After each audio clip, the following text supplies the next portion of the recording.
ఎలక్షన్కి నెల్లూరులో వడ్డీకి అప్పిచ్చే వాళ్ళందరూ కూడా క్యూల్లో ఉంటే ఆటోగ్రాఫ్లు పెట్టినట్టుగా నోట్ల మీద సంతకాలు పెట్టి తెచ్చి మూటలు అప్పు చెప్పాడు పాపం నారాయణ గారు ప్రతి ఎలక్షన్కి.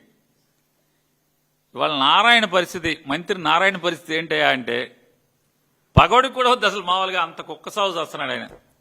దారుణం అంటే దారుణం అనమాట. పగోడికి కూడా రాకూడదు.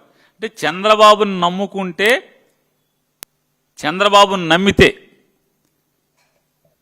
అంటే వాళ్ళు ఎంత దీనస్థితిలోకి వస్తారు ఎవరెవరు అన్నది ఈ రాష్ట్ర ప్రజలు.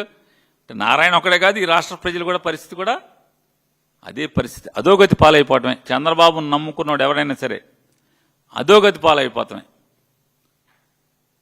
పీకే గారు జాగ్రత్తగా ఉండు, మరో నారాయణలాగా అయిపోవద్దని చెప్పని జాగ్రత్త చెప్పడం. అంత గురించి చేయగలిగేదే ఉంది. తోటి తెనాలోడిగా అంతకుమించి చేయగలిగేదే ఉంటుంది.